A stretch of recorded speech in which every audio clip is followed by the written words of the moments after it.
Here is a bee egg as it hatches into a larva. Those newly hatched larvae swim around their cells, feeding on a liquid food that nurse bees secrete for them. Then their head and their legs start to differentiate as they transform into pupae. Here's that same pupation process seen from above with varroa mites running around in the cells. Next, the tissue reorganizes in their body and the pigment slowly develops in their eyes.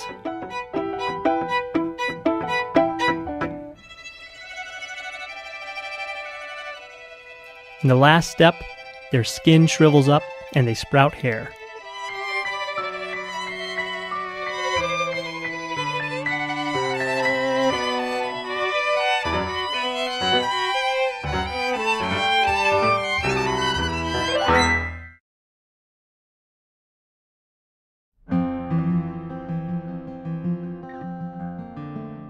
Hey everyone, we're in my backyard and today I'm going to show you just how easy it is to harvest honey using our flow hive. Here's the things you'll need: a jar, a tube to get the honey into the jar, and a flow key to turn to harvest the honey. And if you're new to beekeeping, it's a good idea to wear a bee veil or a bee suit until you're really comfortable and confident around your beehive. Okay, so let's have a look and see how much honey is in the flow frames. Oh, look at that. Isn't that gorgeous? Here we have a completely full flow frame. You can see when it's ready by the way they've put the wax capping on each side. Next to it, we've got one that's filling. You can see them actually depositing the honey in the cells. If you look closely, you might even see their tongues depositing honey. We've harvested these two frames a couple of weeks ago, so you can see these ones are empty. And here, you can see a few cells that are still empty. Because this is the edge frame, we can take a look at it through the side window. Look at that. The girls have capped all the cells beautifully. It's good to wait until the frame is all capped, or at least mostly capped, before harvest, so you know the honey is ready and will keep without fermenting. Before you harvest, make sure the hive has a 2.5 degree or more slope backwards so the honey drains out of the frames. If you have a complete flow hive, the slope is already built into the bottom board. There are two positions for this core flirt slider. It's important before you harvest to put it into the top position, so if any honey spills, the bees can lick it back up from within the hive. So I'm going to remove the tool access cover, then take out the upper cap. Sometimes you need pliers to do that, especially when they're new from the factory.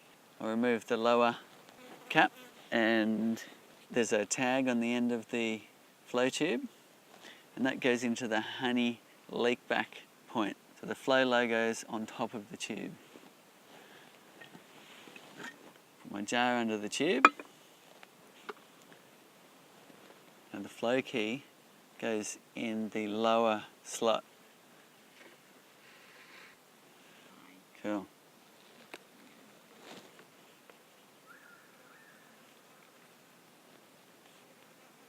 Wow, you can see the honey pouring down.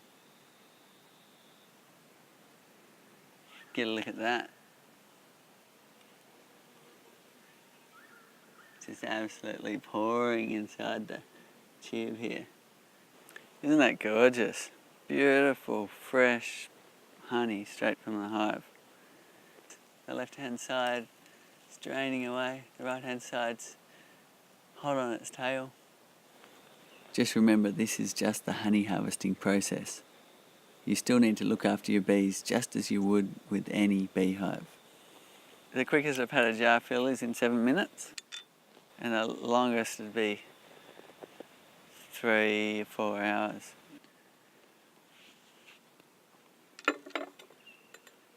It can be quite hard to turn the handle and open the whole frame at once.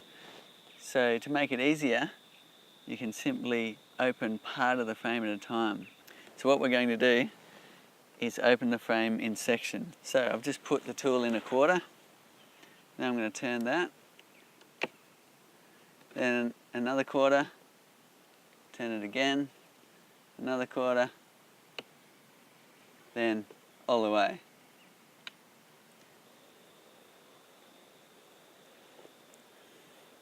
So you notice this honey's flowing quite quickly. The bees keep the hive at about 35 degrees, which means the honey comes out quite warm. You can feel the jar and feel that the honey actually is a little bit warm. So you can see the bees are hardly disturbed on the comb surface. The wax capping that they're standing on hasn't changed, except for the honey's drained out from beneath their feet, out the tube and into the jar. And the bees are coming and going at the front of the hive just as they normally would.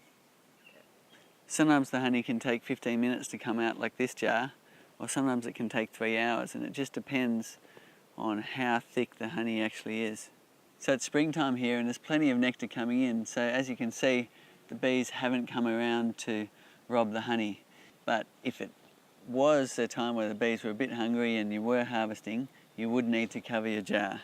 So you can do that quite simply by using a piece of netting like this and a rubber band, or you can bend a piece of tube into a jar, or you can use a plastic container like this just by making a little cut and a little hole, or some kitchen cling wrap just to wrap around the jar like this.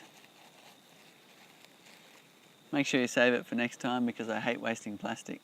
This jar is just about to overflow, so it's more than 3 kilograms of honey now that's come out of that one frame. So we've just had to do a quick jar swap because this jar was just about to overflow.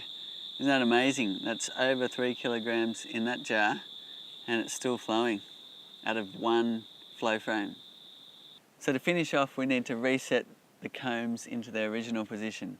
And to do that, you need to get your tool and insert it into the upper slot. So if you look at the top of your flow frame, tool goes in the upper slot, push it all the way in, and then you simply just turn that, and now that comb is reset for the bees to fix it all up and start filling with honey again. Okay, so the upper cap will fit in now, where if I haven't reset the comb, like this frame here, the cap actually won't fit in. So it's a little fail-safe to remind you to reset the comb into the correct position for the bees to use it again and fill it up with honey. So the honey hasn't quite finished, but what we're going to do is close this off and let the rest go back to the bees. So I pull this out and I put the cap in, and now the last bits will drain through that honey leak back system back into the hive for the bees to reuse, and that makes sure that the trough is clean for next time.